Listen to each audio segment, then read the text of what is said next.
ಇಂದು ನಡೆದಂತಹ ಕಿತ್ತೂರು ಸೈನಿಕ ಪರೀಕ್ಷೆಯನ್ನ ಎಲ್ಲರೂ ಚೆನ್ನಾಗಿ ಬರೆದಿದ್ದೀರಿ ಅಂತ ಅಂದುಕೊಂಡಿದ್ದೇನೆ. ವಿದ್ಯಾರ್ಥಿಗಳೇ, ಕಿತ್ತೂರು ಸೈನಿಕ ಪರೀಕ್ಷೆಯಲ್ಲಿ ಕೇಳಿದಂತಹ ಪ್ರಶ್ನೆ ಪತ್ರಿಕೆಯಲ್ಲಿ ಕೇಳಿದಂತಹ ಇಂಗ್ಲಿಷ್ ಭಾಗವಾಗಿ ಸುಮಾರು ಪ್ರಶ್ನೆಗಳನ್ನು ನಾನು ಇವತ್ತು ತಂದಿದ್ದೇನೆ. ಆ ಪ್ರಶ್ನೆಗಳಿಗೂ ಕೂಡ ಏನಂತಂದ್ರೆ ಉತ್ತರಗಳನ್ನು ಕೂಡ ನಾನು ತಂದಿದ್ದೇನೆ. ಯಾರೆಲ್ಲ ಇಂದು ಪರೀಕ್ಷೆಯನ್ನ ಬರೆದಿದ್ದೀರಿ ನೀವೆಲ್ಲ ಚೆಕ್ ಮಾಡ್ಕೊಳ್ಳಿ. ಇಂಗ್ಲಿಷಿಗೆ ಯಾವ್ಯಾವ ಆನ್ಸರ್ ಅನ್ನ ನಾವು ನೀಡಿದ್ದೇವೆ ಅನ್ನೋದನ್ನ ನೀವು ತಿಳಿದುಕೊಳ್ಳಿ ಅಂತ ಹೇಳ್ತಾ, ವಿದ್ಯಾರ್ಥಿಗಳೇ, ನಾನು ಇಲ್ಲಿ 10 ಪ್ರಶ್ನೆಗಳನ್ನ ಇವತ್ತು ಪರೀಕ್ಷೆಯಲ್ಲಿ ನಡೆದಂತಹ ಇಂಗ್ಲಿಷ್ ಪಾಠವಾಗಿ 10 ಪ್ರಶ್ನೆಗಳನ್ನು ನಾನು ತಂದಿದ್ದೇನೆ. ಈ 10 ಪ್ರಶ್ನೆಗಳಿಗೂ ಕೂಡ ಉತ್ತರವನ್ನ ನಾನು ಕೊಟ್ಟಿದ್ದೇನೆ. ವಿದ್ಯಾರ್ಥಿಗಳು ನೋಡಿ, ಮೊದಲನೇ ಪ್ರಶ್ನೆ ಯಾವುದ್ರ ಮೇಲೆ ಅಂತಂದ್ರೆ ಡೈರೆಕ್ಟ್ ಮತ್ತು ಇಂಡೈರೆಕ್ಟ್ ಸ್ಪೀಚ್ ಮೇಲಿದೆ. ನೋಡಿ, Meena said I will come late ಅಂತ ಇದೆ. ಅದಕ್ಕೆ ಆನ್ಸರ್ ಏನಾಗುತ್ತೆ ಅಂದ್ರೆ ನೋಡ್ರಿ, ಇಂಡೈರೆಕ್ಟ್ ಸ್ಪೀಚ್ ಮೇಲೆ Meena said that I would come late, ಇದು 100% ಏನಂದ್ರೆ ಆನ್ಸರ್ ಕರೆಕ್ಟ್ ಆಗುತ್ತೆ. ಅಲ್ಲಿ ಡಿಫರೆಂಟ್ ಏನಂತಂದ್ರೆ 4 ಆಪ್ಷನ್ಗಳು ಬೇರೆ ಬೇರೆ ಇದಾವೆ. ಅದರಲ್ಲಿ ಆಪ್ಷನ್ ಯಾವ್ದಪ್ಪ ಅಂತಂದ್ರೆ Meena said that I would come late. ಇದು ಡೈರೆಕ್ಟ್ ಮತ್ತು ಇಂಡೈರೆಕ್ಟ್ ಸ್ಪೀಚ್ ಮೇಲೆ ಕೇಳಿದಂತಹ ಪ್ರಶ್ನೆ ಆಗಿದೆ. ನೆಕ್ಸ್ಟ್ ಎರಡನೇ ಪ್ರಶ್ನೆ ನೋಡ್ರಿ, ಎರಡನೇ ಪ್ರಶ್ನೆ ಏನಂತಂದ್ರೆ ಹೋಮೋಫೋನ್ಸ್ ಅಂತ ಒಂದು ಚಾಪ್ಟರ್ ಇದೆ. ಆ ಚಾಪ್ಟರ್ ಮೇಲೆ ಕೇಳಿದ್ದಾರೆ. ನೋಡ್ರಿ, ಪ್ರಶ್ನೆ ಆಗಿದೆ, it is not healthy to dash hair ಅಂತ ಇದೆ. ಅದಕ್ಕೆ ಆನ್ಸರ್ ಯಾವ್ದಪ್ಪ ಅಂದ್ರೆ ಡೈ, DYE ಡೈ. ಓಕೆನಾ, DIE ಡೈ ಅಲ್ಲ. ಓಕೆನಾ, DYE ಡೈ. ಅದು ಯಾವ್ದ್ರ ಮೇಲಿದೆ ಅಂದ್ರೆ ಹೋಮೋಫೋನ್ಸ್ ಮೇಲಿದೆ. ಆ ಚಾಪ್ಟರ್ ಅನ್ನು ಕೂಡ ಮುಂದಿನ ಕ್ಲಾಸಸ್ ಅಲ್ಲಿ ನಾನು ಮಾಡ್ತಾ ಹೋಗ್ತೀನಿ. ನೋಡಿ ವಿದ್ಯಾರ್ಥಿಗಳೇ, ಮೂರನೇ ಪ್ರಶ್ನೆ ನೋಡ್ರಿ ಯಾವ ರೀತಿ ಇದೆ. The child is dash hand to go to school. ನೋಡ್ರಿ, ಅಲ್ಲಿ ಆಪ್ಷನ್ ಅಲ್ಲಿ TWO2 ಇದೆ, ಆಮೇಲೆ TOO2 ಇದೆ. ಯಾವ್ದಪ್ಪ ಇಲ್ಲಿ ಅಂತಂದ್ರೆ TOO2. ಇದನ್ನ ಹಾಕಿದ್ರೆ ಅಂತಂದ್ರೆ ಈ ಸೆಂಟೆನ್ಸ್ ನಲ್ಲಿ ಸಂಪೂರ್ಣವಾದ ಈ ಸೆಂಟೆನ್ಸ್ ಅರ್ಥವನ್ನ ಕೊಡುತ್ತೆ. ಇದು ಕೂಡ ಏನಂತಂದ್ರೆ ಅಡ್ಜೆಕ್ಟಿವ್ ಆಗಿಯಾದ್ರೂ ತಗೊಳ್ಳಿ, ಇಲ್ಲ ಅಂತಂದ್ರೆ ಹೋಮೋಫೋನ್ ಆದ್ರೂ ತಗೊಳ್ಳಿ. ಇದಕ್ಕೆ ಆನ್ಸರ್ 2. ನೆಕ್ಸ್ಟ್ ನಾಲ್ಕನೇ ಕ್ವೆಶ್ಚನ್ ನೋಡ್ರಿ, ಯಾವ್ದ್ರ ಮೇಲೆ ದ ಪರ್ಸನ್ ಹೂ ಕಂಪೀಲ್ಸ್. ನೋಡ್ರಿ, ಕಂಪೀಲ್ಸ್ ಎ ಡಿಕ್ಷನರಿ. ನೋಡ್ರಿ, ಅದಕ್ಕೆ ಆನ್ಸರ್ ಯಾವುದು? ಲೆಕ್ಸಿಕೋಗ್ರಾಫರ್. ಲೆಕ್ಸಿಕೋಗ್ರಾಫರ್ ಅಂದ್ರೇನು? ನಿಘಂಟು. ಇದು ಗಿವ್ ಒನ್ ವರ್ಡ್ ಅನ್ನೋ ಒಂದು ಚಾಪ್ಟರ್ ಇದೆ ಇಂಗ್ಲಿಷ್ ನಲ್ಲಿ, ಅದರ ಮೇಲೆ ಬಂದಂತಹ ಪ್ರಶ್ನೆಯಾಗಿದೆ. ನೆಕ್ಸ್ಟ್ ಐದನೇ ಪ್ರಶ್ನೆ ನೋಡ್ರಿ, Sunita dash prepared the breakfast. ನೋಡ್ರಿ, ಇದು ಯಾವುದ್ರ ಮೇಲೆ ಅಂತಂದ್ರೆ ಈ ಕ್ವೆಶ್ಚನ್ ಪ್ರೊನೌನ್ ಮೇಲೆ ಇದೆ. ಅಲ್ಲಿ ಆ ಬಿಟ್ಟ ಸ್ಥಳದಲ್ಲಿ ಫಿಲ್ ಇನ್ ದ ಬ್ಲಾಂಕ್ಸ್ ಅಲ್ಲಿ ನಾವು ಏನು ತುಂಬಬೇಕಾಗುತ್ತೆ? ಹರ್ ಸೆಲ್ಫ್.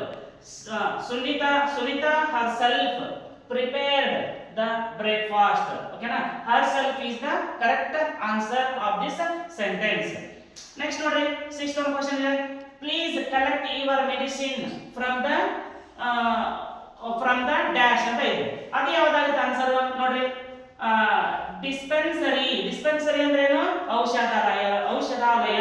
ಇದು ಕೂಡ ಏನಂತಂದ್ರೆ ಗಿವ್ ಒನ್ ವರ್ಡ್ ಮೇಲೆ ಕೇಳಿದಂತಹ ಪ್ರಶ್ನೆಯಾಗಿದೆ.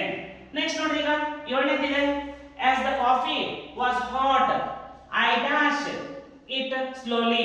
sipped ಅಂತ ತಗೋಬೇಕು. sipped ಅಂತಂದ್ರೆ ಏನು? ಕುಡಿ ಅಂತ ಅರ್ಥ. ಹೌದಾ? ಕಾಫಿ ಸುಡ್ತಾ ಇದೆ, ಅದನ್ನ ಯಾವ ರೀತಿ ಕುಡಿತೀರಿ ನೀವು? ಸಿಪ್ ಅಂತ ಕರಿತೀವಿ ಇಂಗ್ಲಿಷ್ ನಲ್ಲಿ. sipped ಅಂತ answer.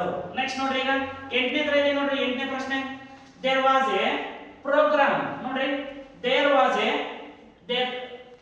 was dash program dash television ಅಂತ ಇದೆ. ಇಲ್ಲಿ ನೋಡ್ರಿ, ಒಂದು ಆರ್ಟಿಕಲ್ ಅನ್ನು ತಗೊಂಡಿದ್ದಾನೆ ಮತ್ತು ಒಂದು ಪ್ರಿಪೋಸಿಷನ್ ಅನ್ನು ತಗೊಂಡಿದ್ದಾನೆ. ನೋಡ್ರಿ, there was a before programme ಏನು ಸೇರಿಸಬೇಕು ನಾವು? ಆರ್ಟಿಕಲ್ ಯಾವುದು ಬರ್ತಾ? ಎ. ಬಿಕಾಸ್ ಏನಂತಂದ್ರೆ ಇದು ಪ್ರೊನೌನ್ಸಿಯೇಷನ್ ಏನು ಕೊಡುತ್ತೆ? ಕಾನ್ಸೋನೆಂಟ್ ಸೌಂಡ್ ಕೊಡುತ್ತೆ. ಅದಕ್ಕೋಸ್ಕರ ನಾವು ಏನು ಬದ್ವಿ? ಎ ಬದ್ವಿ. ನೆಕ್ಸ್ಟ್, ಇನ್ ಟೆಲಿವಿಷನ್ ಅಲ್ಲ, ಆನ್ ಟೆಲಿವಿಷನ್. ಓಕೆನಾ?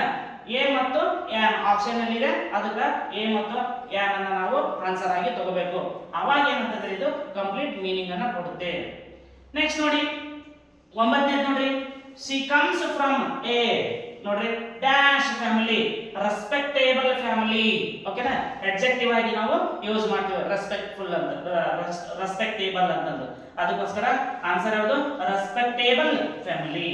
ನೆಕ್ಸ್ಟ್ ನೋಡ್ರಿ, ಈಗ 10ನೇದೊಂದಿದೆ ನೋಡ್ರಿ, these topics were taught in the class dash ಅಂತ ಇದೆ. ನೋಡಿ, ಇಲ್ಲಿ ಏನಂತಂದ್ರೆ ಟ್ಯಾಗ್ ಕ್ವೆಶ್ಚನ್ಸ್ ಮೇಲೆ, ಟ್ಯಾಗ್ ಕ್ವೆಶ್ಚನ್ಸ್ ಅಂತ ಒಂದು ಟಾಪಿಕ್ ಇದೆ ಇಂಗ್ಲಿಷ್ ನಲ್ಲಿ, ಅದರ ಮೇಲೆ ಬಂದಂತ ಪ್ರಶ್ನೆ. ಅದಕ್ಕೆ ಆನ್ಸರ್ ಯಾವ್ದಾಗುತ್ತಪ್ಪ ಅಂದ್ರೆ var and they. Helping verb var ಇರೋದ್ರಿಂದ ಅದೇನಾಗುತ್ತೆ? ವರ್ ಅಂಡ್ ದೇ ಆಗುತ್ತೆ.